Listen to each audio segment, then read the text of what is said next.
Let's take a look at where the operation which led to the death of Sinwar was carried out. Israeli army media say it happened in Rafah in southern Gaza. That's the region up against the Egyptian border.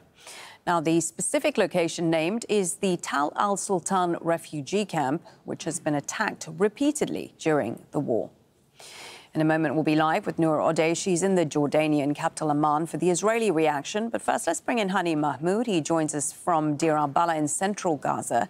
Hani, what reaction has there been from Palestinian people where you are to Sinwar's death? Was he a source of inspiration for the majority, or did some also blame him for their plight over the last year?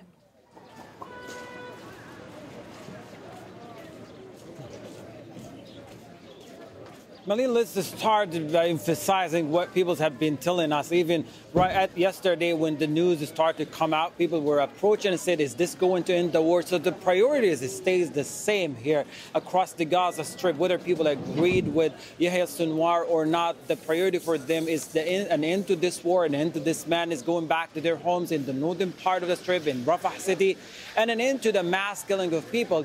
But the way it's been perceived, even from people who opposed Yahya Sinwar and his strategies for this past year, was that he was blessed with the warrior death fighting colonial oppression. This is the image, the general perception of what happened, the footage that we've seen of him inside the house in a very particular area that the Israeli military presence is quite heavy.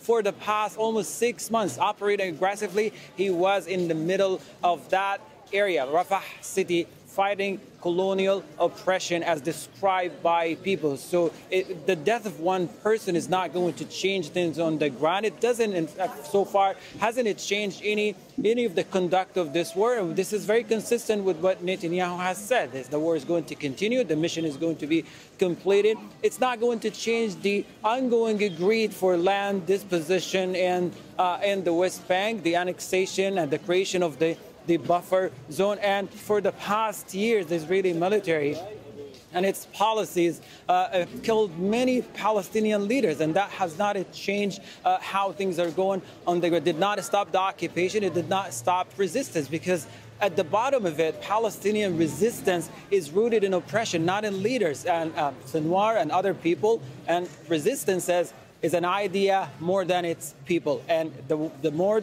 the occupation continues, the more we'll see resistance. And Hani, what more are we hearing about the circumstances around how Sinwar was killed? Because he, of course, remained elusive for well over a year.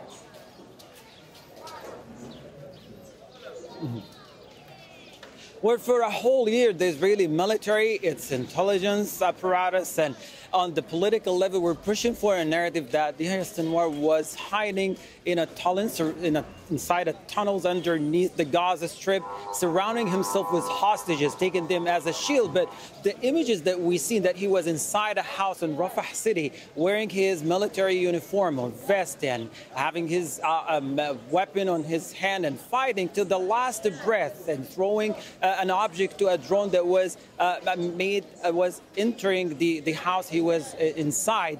It's just a different narrative, and it pretty much deconstruct the whole image that the Israeli Prime Minister and the Israeli military has pushed for almost a year. There are no hostages in the house, and the Israeli military confirmed that there was no hostage inside the house. But that's the image that we seen yesterday completely changed the whole narrative, and it probably will push forward for where exactly are the fate of the hostage, and maybe will put a pressure. As people here, they're hoping that these images will put more pressure on the Israeli public and push for a ceasefire deal in the coming days, hopefully, because they want to see an end to it.